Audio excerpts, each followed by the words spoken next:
बेटा आज question practice series में हम शुरू करने जा रहे हैं next chapter human reproduction. Human reproduction में बेटा हम पहले पीवाईक्यू करेंगे, हर एक चैप्टर के चैप्टर वाइज पीवाईक्यू कर लेंगे और उसके बाद फिर कुछ इंपॉर्टेंट एक्सेप्टेड क्वेश्चन पे चर्चा करेंगे। तो बेटा हम लोग शुरू करने जा रहे हैं। ये 2006 का पीवाईक्यू है। फर्स्ट क्वेश्चन देख लेते हैं। Sertoli cells are regulated by the pituitary hormone known as. कौन सा हार्मोन है जिससे सर्टोली सेल रेगुलेट होती है? FSH।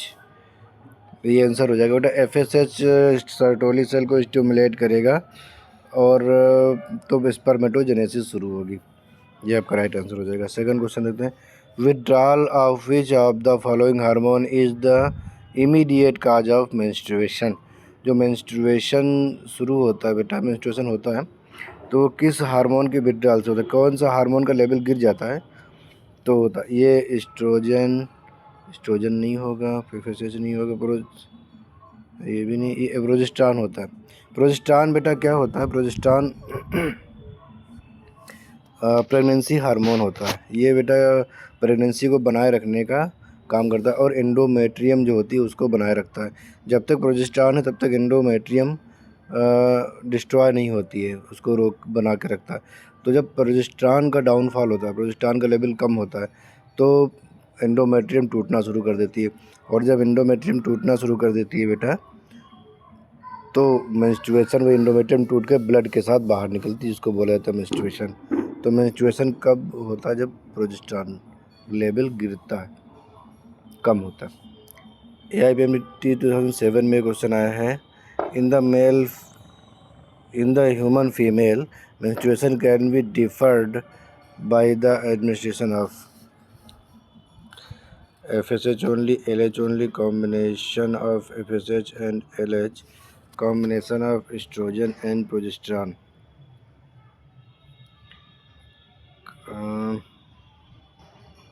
ये बेटा मैं पूछा गया है कि मेंस्ट्रुएशन डिले कैसे होता है। तो बेटा ये एस्ट्रोजन और प्रोजेस्टेरॉन के कॉम्बिनेशन से डिले हो जाता है। प्रोजेस्टेरॉन जब रहेगा, अभी मैंने ऊपर बताया ना, प्रोजेस्टेरॉन जब तक रहेगा तब तक एंडोमेट्रियम डिस्ट्रॉय नहीं होगी और एंडोमेट्रियम डिस्ट्रॉय नहीं होगी तो मेंस्ट्रुएशन नहीं आएगा। तो जब एस्ट्रोजन और प्रोजेस्टेरॉन का लेवल जब तक बढ़ा हुआ रहेगा तब तक मेंस्ट्रुएशन नहीं होगा। तो कई बार होता है मेंस्ट्रुएशन डिले हो जाता है, जैसे कि मेंस्ट्रुएशन हर 28 डेज के बाद आता है तो एक दो दिन, 3 दिन, 4 दिन डिले हो जाता है। वो डिले इसी वजह से होता है, एस्ट्रोजन और प्रोजेस्टेरॉन की वजह से। जिसका लेवल बढ़ा हुआ है तब तक मेंस्ट्रुएशन नहीं होगा। क्वेश्चन नंबर 4 देखते हैं। Which part of ovary in mammal act as an endocrine gland after ovulation. Ovulation के बाद ओवरी का कौन सा पार्ट है जो एंडोक्राइन ग्लैंड की तरफ वर्क करती है? विटेलाइन मेम्ब्रेन नहीं होगी, तो oocyte की मेम्ब्रेन है। ग्रेफियन फॉलिकल आंसर हो सकती है, स्ट्रोमा नहीं। हाँ, ग्रेफियन फॉलिकल होगी। ग्रेफियन फॉलिकल, जब ये ग्रेफियन फॉलिकल है बेटा और ये ग्रेफियन फॉलिकल से आप oocyte और oocyte बाहर निकल जाएगी तो ये बन जाती है कार्पस लूटियम। ये कार्पस लूटियम बन जाती है और ये कार्पस लूटियम जो है बेटा ये प्रोजेस्टेरॉन का सिक्रेशन करती है। तो ये कार्पस लूटियम फिर बाद में कार्पस एल्बिगेंस बनती है अगर प्रेगनेंसी नहीं हुई तो। तो बेटा इसका आंसर जो है ग्रेफियन फॉलिकल। यही एक्चुअली जब ये ग्रेफियन फॉलिकल से ओवम निकल गया तो यही कार्पस लूटियम बन जाती है। तो ये as a endocrine gland work करती है। तो answer will go second, Graafian follicle. Question number 5 देखते हैं बेटा। क्वेश्चन नंबर 5 है which one of the following statement is incorrect about menstruation. Menstruation के लिए कौन सा स्टेटमेंट इनकरेक्ट बताना है आपको।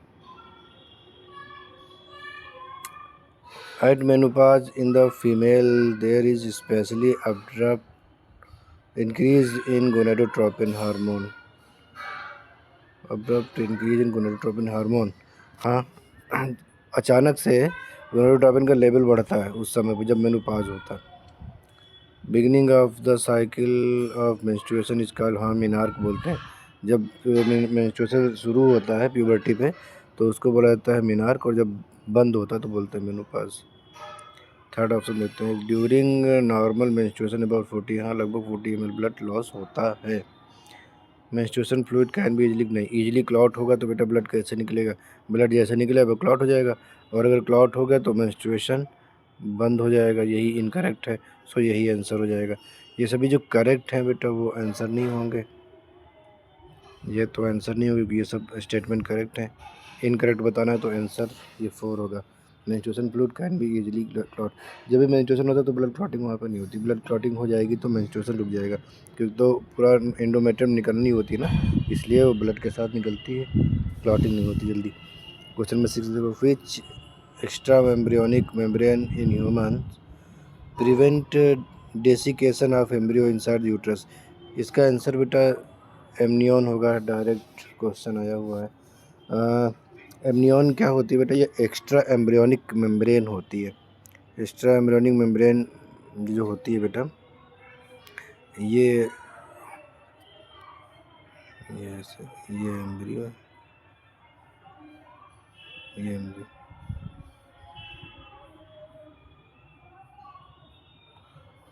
यहाँ पर ये प्लेसेंटा, तो ये बेटा देखो ये कोरियन है, ये एमनियन है, ये वाली ये एलेंटोस है, और ये यक्सोक, ये एलेंटोस।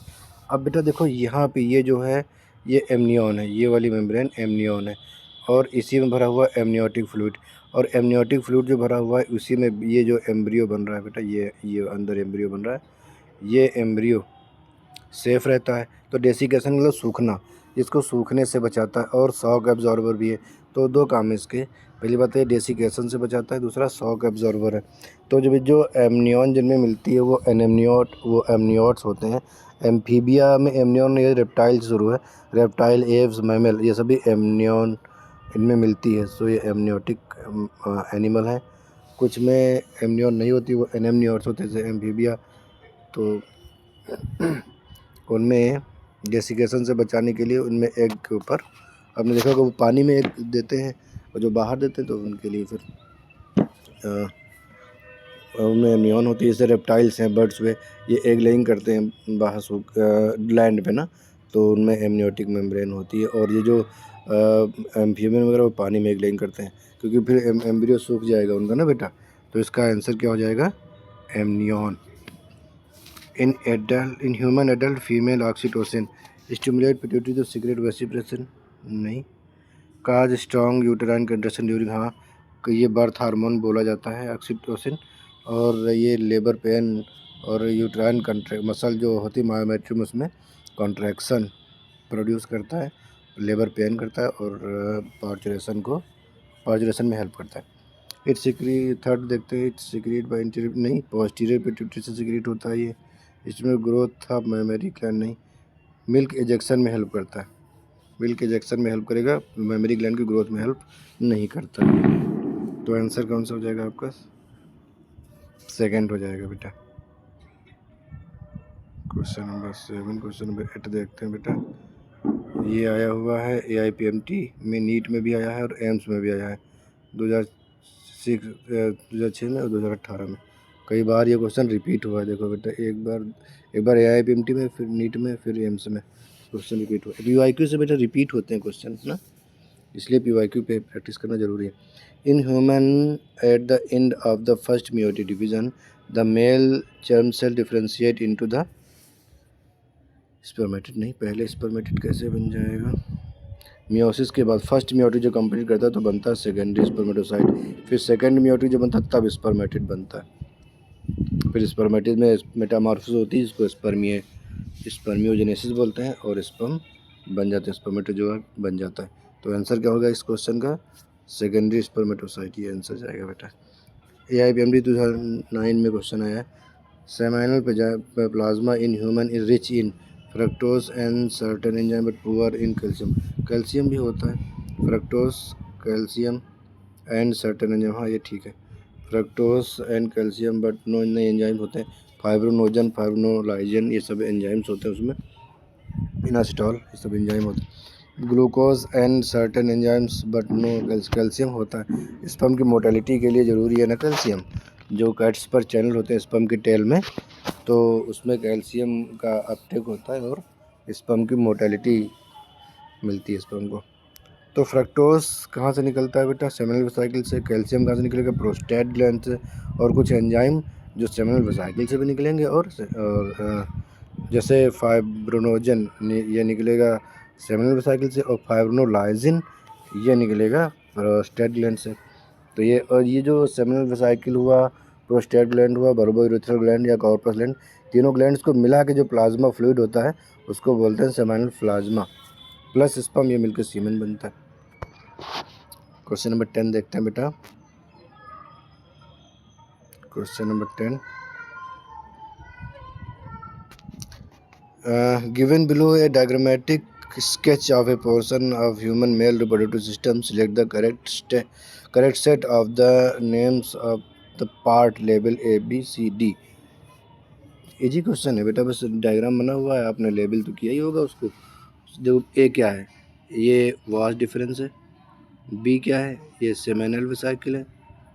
सी कहाँ जा रहा है? सी ये रो जा रहा है प्रोस्टेट ग्लैंड पे, सी प्रोस्टेट ग्लैंड है। और डी है बल्बोयूरेथ्रल ग्लैंड या काउपर्स ग्लैंड। ऑप्शन देख लेते हैं। पहले है vas deferens,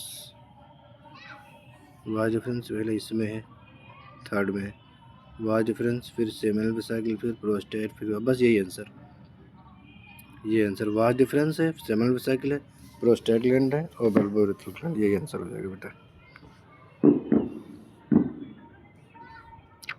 question number 11,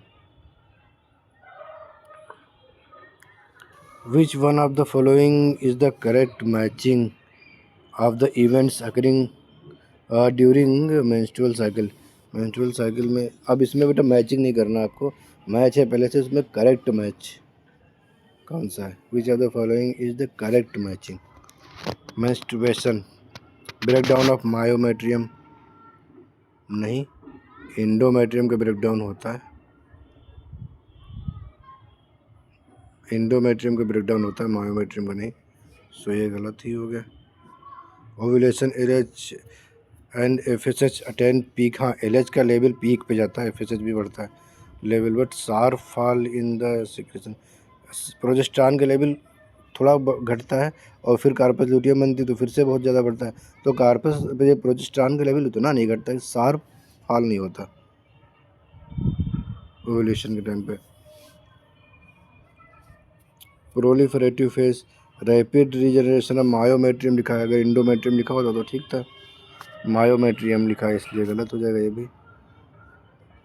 development of corpus luteum, secretory phase, increase secretion of प्रोजेस्ट, हाँ सिक्रेटरी फेज में जब ओवुलेशन हो जाता है, ओवुलेशन के बाद सिक्रेटरी फेज आती है, इसमें कार्पस लुटियम डेवलप होती है और कार्पस लुटियम सिक्रेट होती है प्रोजेस्टेरॉन, तो ये सही राइट आंसर आपका फोर्थ हो जाएगा। Question number 12, the correct sequence of spermatogenetic stages leading to the formation of sperm in a mature human testis. पहला स्पर्मेटोगोनिया, हाँ ठीक है स्पर्मेटोगोनिया बनेगी, फिर डायरेक्ट स्पर्मेटो थोड़ा ना बन जाएगी, स्पर्मेटोसाइट पहले ही बन जाएगी तो कैसे काम चलेगा? स्पर्मेटोगोनिया पहले बनेगी, फिर स्पर्मेटोसाइट बनेगी, फिर स्पर्मेटिड बनेंगे, फिर स्पर्म बनेंगे, ये तो ठीक है, ये स्पर्मेटिड पहले ही बन गया, तो राइट आंसर कौन सा होगा? 3 होगा बेटा, राइट आंसर 3 होगा, देख लो आप, स्पर्मेटोगोनिया, स्पर्मेटोसाइट, स्पर्मेटिड, फिर स्पर्म बनता है, ये सही है। Question number 13, a change in the amount of yolk and its distribution in the egg will affect, fertilization को इफेक्ट नहीं करेगा, फर्टिलाइजेशन पर योग का कोई इफेक्ट नहीं बेटा। फॉर्मेशन ऑफ जायगोट नहीं, जायगोट तो बन गया, फर्टिलाइजेशन हुआ तो जायगोट पैटर्न ऑफ क्लीवेज, ये इस पर फ़र्क पड़ेगा, इस पर फ़र्क नहीं पड़ेगा। पैटर्न देखो, जायगोट जब बन गया बेटा, ये डिप्लॉयड स्ट्रक्चर है, अब इसमें साइटोप्लाज्म है और ये न्यूक्लियस है और कुछ अमाउंट ऑफ योग है, तो बेटा योग जो होता है वो क्लीवेज को प्रिवेंट करता है, जहाँ जहाँ योग ज़्यादा है उस एरिया में एक के क्लीवेज नहीं होता है। तो योग का डिस्ट्रीब्यूशन कहाँ है? पूरे साइटोप्लाज्म में मिला हुआ है या एक किनारे पर योग है, या योग कितना, इस दोनों बातें डिपेंड करती हैं क्लीवेज के पैटर्न के ऊपर। इसी बेसिस पे क्लीवेज होलोब्लास्टिक और म्यूरोब्लास्टिक होता है। जिसमें क्लीवेज जिस एग में यॉर्क का अमाउंट कम होता है उसमें क्लीवेज आसान ज़्यादा क्लीवेज ये बेटा इन्वर्सली प्रोपोर्शनल होता है साइटोप्लाज्म उसके यॉर्क जितना ज़्यादा होगा क्लीवेज उतना कम होगा। कम जगह पे जैसे कि मान लो ये इतने ये पूरा आएगा और ये आधे से ज़्यादा अमाउंट ये यॉर्क ही घेर रहा है, तो क्लीवेज जहाँ साइटोप्लाज्म है उसी एरिया में तो होगा ना, यहाँ पे क्लीवेज होगा। तो इस तरह से होता है, मीरोब्लास्टिक क्लीवेज होगा, अगर ज़्यादा कम है तो होलोब्लास्टिक क्लीवेज हो जाएगा। तो पैटर्न ऑफ जो क्लीवेज होता है बेटा वो डिपेंड करता है यॉर्क के अमाउंट पर भी और यॉर्क के डिस्ट्रीब्यूशन पर भी। क्वेश्चन नंबर कौन सा था? 13। अब देख लेते हैं question number 14। Which one of the following statement about human sperm is correct? Acrosome serve no particular function. Sperm acrosome particular function perform करता है बेटा, नो कैसे कह सकते हैं? नो नहीं कह सकते ना, तो ये सही नहीं होगा, फिर ये गलत ही होगा। Second, acrosome has a conical pointed structure. ये इंटीरियर मोस्ट पार्ट तो होता है एक्रोसोम का। आगे क्या कह रहा है? Structure used for pursuing and penetrating the egg resulting. नहीं देखो, पेनिट्रेट तो करता है, ये बात बिल्कुल सच है, बट ये पर्सिंग ये झटके से जैसे पॉइंटेड है उस वजह से हो जाएगा ऐसा नहीं। एंजाइमेटिक एक्शन होता है, जैसे हाइलोडेज एंजाइम निकलता है, वो हाइलोनिक एसिड को डिजॉल्व करता है कोरोना रेडिएटा को, सो कोरोना रेडिएटा को पेनिट्रेट करने में हेल्प बनता है। और जोना पेलुसिडा को पेनिट्रेट करने के लिए जोनालाइजिन निकलता है एक्रोसोम से, तो ये एंजाइमेटिक एक्शन होता है। एंजाइम निकल करके ये स्पर्म जो एक्रोसोम होता है उससे जो एंजाइम निकलते हैं वो ओवम को पेनिट्रेट करने में हेल्प करते हैं। थर्ड पढ़ लेते हैं। The sperm lysin is in the acrosome dissolve the egg envelope facilitating fertilization. हाँ ये सही हो सकता है। फोर्थ भी पढ़ लेते हैं। Acrosome serve as a sensory structure leading. Sperm को ओवम की तरफ ले जाने में इसका रोल नहीं है, जब स्पर्म पहुंच जाता है तब उसको पेनिट्रेट करने में रोल होता है। सो ये आंसर आपका क्लियर हो, ये सही होगा। स्पर्म लाइजिन जहाँ पे लिखा है, स्पर्म लाइजिन का मतलब है हाइलुरोनिडेज, जोनालाइजिन, एक्रोसिन, ये सब जो हैं स्पर्म लाइजिन होते हैं जो कि ओवम के एनवलप को डिजॉल्व करने में हेल्प करते हैं।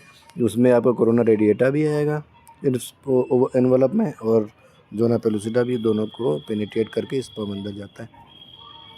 Question number 15। The part of fallopian tube closest to the ovaries infundibulum होता है बेटा, देखो बना के देख लो।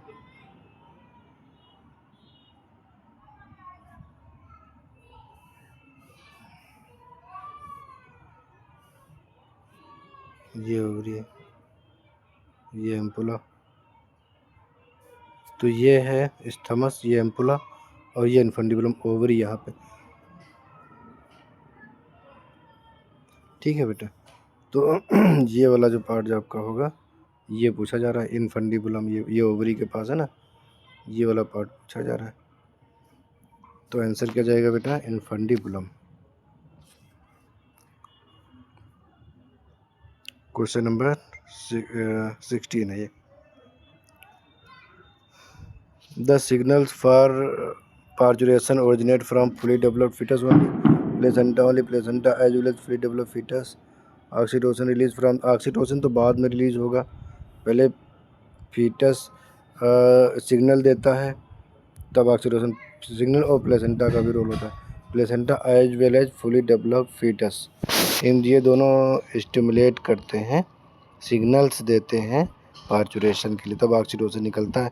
तो कंट्रैक्शन होता है, जब कंट्रैक्शन होता है तो और ऑक्सीटोसिन निकलता है, और ऑक्सीटोसिन निकलता है तो स्ट्रॉन्ग कंट्रैक्शन होता है यूट्रस में, इस तरह से पार्चुरेशन होता है। Question number 17। The second maturation division of the mammalian ovum occurs.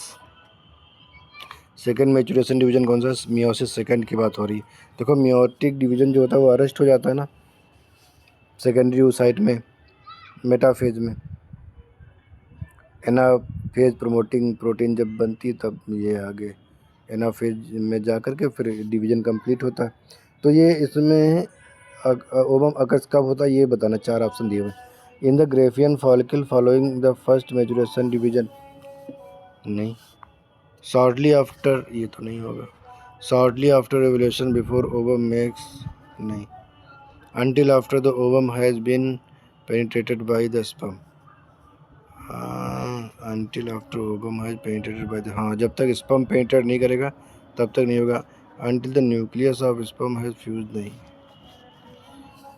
Fertilisation के टाइम पे सेकेंड, जब स्पर्म पेनिट्रेट कर जाता है और प्लाज्मा मेम्ब्रेन पे पहुंच जाता है तब सिग्नल्स मिलते हैं और ये सेकंड मेयोटिक डिवीजन कंप्लीट होता है। बेटा जब ये सेकेंडरी oocyte जो ओवम होता है वो एक्चुअली सेकेंडरी oocyte होता है। सेकेंडरी oocyte लेवल पर ही वो रिलीज होता है ओवरी से, और जब ये फैलोपियन ट्यूब में पहुंचता है तो एम्पुला में होता है फर्टिलाइजेशन, और जब फर्टिलाइजेशन होता है तभी उसका जो डिवीज़न अरेस्ट होता है, मेयोटिक डिवीज़न, वो कंप्लीट हो जाता है और एक पोलर बॉडी बनती है। ओवम तभी कंप्लीट बनता है जब फर्टिलाइजेशन होता है, स्पर्म जब पेनिट्रेट करता है। तो आपका आंसर कौन सा होगा बेटा? थर्ड आंसर होगा, ये वाला आंसर होगा आपका, until after the ovum has been penetrated by sperm, correct. अब हम देख लेते हैं बेटा क्वेश्चन नंबर कौन सा 18। Which one of the following statement about morula in human is correct? ये हाँ बढ़िया क्वेश्चन है, देख लेते हैं। It has more cytoplasm and more DNA than a uncleaved zygote. DNA ज़्यादा होता है बट साइटोप्लाज्म ज़्यादा नहीं होता। It has almost equal quantity of cytoplasm and uncleaved as an uncleaved zygote but much more DNA। DNA बहुत ज़्यादा होता है, ये आंसर सही भी होगा आपका, ये आंसर सही होगा आपका। और पढ़ लेते हैं, it has far less cytoplasm, नहीं, लेस ही लेस क्यों हो जाएगा, as well as less DNA, नहीं, डीएनए भी लेस बता रहे हैं, नहीं बिल्कुल नहीं, डीएनए तो बढ़े क्योंकि लगातार डिवीजन हो रहा है तो ब्लास्टोमियर के नंबर बढ़ रहे हैं तो डीएनए तो ऑब्वियसली बढ़ेगा ही। इट हैज़ मोर और लेस इक्वल, नहीं, डीएनए भी इक्वल बता रहे हैं, ये भी नहीं होगा, यही होगा। क्लीवेज का पर्पज़ क्या है? ये जायगोट है। अब ये जायगोट में साइटोप्लाज्म का अमाउंट बहुत ज़्यादा होता है न्यूक्लियोप्लाज्म के कंपैरिजन में। तो जब बेटा डिवीजन होता है तो दो सेल बनती हैं, तो दो सेल बनती हैं बट इनसे साइज नहीं बढ़ता, साइज ये इतना ही है। अब दो सेल इसमें बन गई, तो बेटा साइटोप्लाज्म का डिवीजन हो गया, न्यूक्लियस का अमाउंट डबल हो गया। देखो दो न्यूक्लियस हो गए और साइटोप्लाज्म तो उतना ही है ना। फिर जब 4 बनता है तो उतना ही साइज में ये 4 प्लास्टोमियर्स बन जाती हैं। तो देखो न्यूक्लियस 4 हो गए, साइटोप्लाज्म उतना ही है। तो बेटा न्यूक्लियोप्लाज्म अपॉन साइटोप्लाज्म के रेशियो को ठीक करना भी एक उद्देश्य होता है क्लीवेज का, क्योंकि न्यूक्लियोप्लाज्म कम रह जाता है, साइटोप्लाज्म ज़्यादा हो जाता है जब फर्टिलाइजेशन होता है। और जब क्लीवेज होता है तो ब्लास्टोमियर के नंबर बढ़ते हैं बट साइज नहीं बढ़ता है ना। इस वजह से डीएनए का अमाउंट बढ़ता जाता है और साइटोप्लाज्म का अमाउंट कांस्टेंट रहता है, घटता नहीं है। तो जिस फर्टिलाइजेशन के टाइम पे जितना ये अमाउंट साइटोप्लाज्म था ये उतना ही रहेगा, लगभग उतना रहता है। थोड़ा बहुत इंक्रीज करता है क्योंकि डिवीजन के टाइम पे ग्रोथ होती है तो साइटोप्लाज्म कुछ ग्रोथ करेगा तो वो फाइनली उतना ही रह जाएगा, इक्वल, मोर और लेस इक्वल रह जाएगा। बट डीएनए का अमाउंट बहुत ज़्यादा बढ़ जाता है, डीएनए का अमाउंट हो जाएगा मच मोर डीएनए, ये सही। एम्स 2010 में एक डायग्राम आया था बेटा, इस डायग्राम में आपको बताना है कि किस पार्ट में कौन सा क्या हो रहा है। In the given diagram identify A B C and D respectively and choose the correct option out of the 1 2 3 and 4। इसमें बेटा ये कुछ इवेंट दिए हुए हैं, देखो फर्टिलाइजेशन और ये सब इवेंट दिए हुए हैं, कौन सा इवेंट कहाँ होता है। तो आपको इवेंट तो पता ही होंगे, आप देख लो। पहला ऑप्शन पढ़ो, फर्टिलाइजेशन। ए एम्पुला दिखा रहा है, बिल्कुल सही है, फर्टिलाइजेशन यहीं पे होता है। सेकंड में अच्छा माइटोसिस, जब ये फर्टिलाइजेशन हो गया, जायगोट बन गया तो यहाँ पर क्लीवेज होगा और क्लीवेज में होता है माइटोसिस, तो बी भी सही है। इम्प्लांटेशन यहाँ भी हो सकता है, यहाँ भी, तो ये दिखाया है तो सही दिखाया है। डी सब में यूट्रस यूट्रस यूट्रस है, ये डी जो है ये वाला यूट्रस ही है, सही है, ये वाला पार्ट यूट्रस। तो बेटा फर्स्ट ऑप्शन ही सही हो गया इसका, बिल्कुल सही हो गया। Question number 90। अब ये क्वेश्चन जो मैं एक्सप्लेन कर रहा हूँ बेटा, अगर कोई भी क्वेश्चन में कहीं डाउट हो तो आप कमेंट करके तुरंत आप पूछ सकते हैं या अपना डाउट क्लियर कर सकते हैं। आप बताएं कि इस क्वेश्चन में क्या डाउट रहेगा। क्वेश्चन नंबर 20 देखते हैं बेटा। Given below is an incomplete table about certain hormones their source glands and one major effect on of each one of the body of in human. Identify the correct option for the 3 blanks A B C। कुछ blanks हैं बेटा, देखो एक blank यहाँ है जिसको ए बोला है इन्होंने, यहाँ पर देखो बेटा एक ब्लैंक यहाँ पर है जिसको उन्होंने ए बोला है, एक ब्लैंक यहाँ पे जिसको बी बोला, एक ब्लैंक यहाँ सी बोला। देखो यहाँ पे ग्लैंड का नाम बताना है। वो ग्लैंड एस्ट्रोजन का सिक्रेशन करती है और maintain secondary sexual character of female ये नहीं लिखा इसमें, लेकिन मैं अपनी तरफ बता रहा हूँ। सेकेंडरी सेक्सुअल किसके, फीमेल की बनाएगी, तो वो ओवरी हो सकती है। ऑप्शन में देखना ओवरी पहले में मिल रही है, इस थर्ड में भी मिल रही है ये। और देख लो बी में क्या होता है, अल्फ़ा सेल्स ऑफ लैंगरहैंस। ये तो बेटा ग्लूकोगॉन ही होगा, बी में तो कुछ सोचना ही नहीं है क्योंकि मेमोरी बेस्ड क्वेश्चन है आपका। क्योंकि अल्फ़ा सेल्स ऑफ लैंगरहैंस से क्या निकलता है, glucagon. Raise blood sugar level बिल्कुल सही है, तो यहाँ पे वो ग्लूकोगॉन ये मिल रहा है। इसमें इंसुलिन है, ये तो होगा नहीं। इंसुलिन तो ब्लड शुगर लेवल को कम करता है, ये बीटा सेल से निकलता है। अगर बीटा सेल्स होता तो इंसुलिन हो जाता, तो होगा ग्लूकोगॉन। थर्ड सी है, इसमें एंटीरियर पिट्यूटरी दिया हुआ है पार्ट और ये हार्मोन बताना है। काम लिखा हुआ ओवर सिक्रेशन लीड्स जाइजेंटिन मतलब भीम का है, तो ग्रोथ होती बहुत ज़्यादा, तो ये ग्रोथ हार्मोन हो जाएगा। सोमेटोट्रोपिन ग्रोथ हार्मोन यहाँ पर हो जाएगा। तो बेटा आंसर इसका देखोगे तो ovary, glucagon, growth hormone. First option आपका सही मिल रहा है, ये ऑप्शन सही हो जाएगा आपका, ये ऑप्शन सही हो जाएगा आपका, ovary, glucagon and growth hormone. तो बेटा ये टेबल आपने इस लेवल की है। क्वेश्चन नंबर 20 आपने देखा। फिर अब हम लोग देखते हैं क्वेश्चन नंबर 21।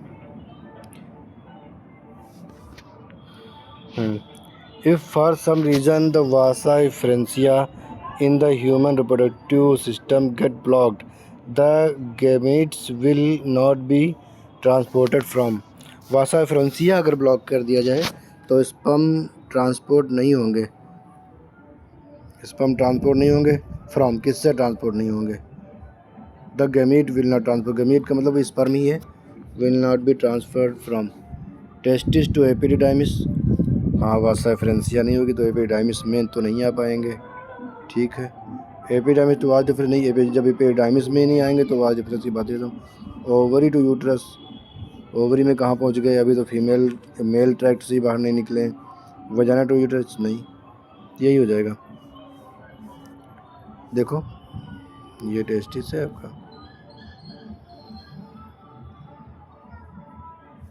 ये यहाँ पर लोब्यूल, देख लेते हैं। ये ट्यूनिका वजाना, ये ट्यूनिका एल्बुजिनिया, ये सेप्टा है, और यहाँ पे सेमिनिफरस ट्यूब्यूल, और फिर ये रेटी टेस्टिस है ये वाली, और यहाँ से वासा एफरेंस है, फिर ये एपिडाइमिस शुरू है। तो बेटा ये टेस्टिस निकल के ये सेमिनिफरस ट्यूब्यूल से ये रेटी टेस्टिस में, और रेटी टेस्टिस से वासा एफरेंसिया से होते हुए ये एपिडाइमिस में जाते हैं। हेड, कार्पस और ये कार्डा एपिडाइमिस का पार्ट। एपिडाइमिस में ही स्पर्म नहीं पहुँचेंगे अगर ये वासा एफरेंसिया को हम लोग इनको ब्लॉक कर दें तो, ठीक है। तो आंसर कौन सा हो जाएगा आपका, फर्स्ट ऑप्शन हो जाएगा टेस्टिस टू एपिडाइमिस। टेस्टिस से एपिडाइमिस में ही नहीं आ पाएंगे, ठीक है बेटा। तो आज इतना ही रखते हैं, नेक्स्ट लेक्चर में इसके आगे करेंगे। आपको अगर लॉन्ग लेक्चर चाहिए पूरा एक बार में तो आप कमेंट करके बताइए, मैं लॉन्ग करके देता हूँ, नहीं तो आप नेक्स्ट लेक्चर में बताऊँगा तो आप लोग वहाँ पे जुड़ेंगे तब। और अपडेट के लिए बेटा सब्सक्राइब कर लीजिए, और रोज़ का रोज़ आप PYQ और अदर इंपॉर्टेंट क्वेश्चन प्रैक्टिस करते रहिए।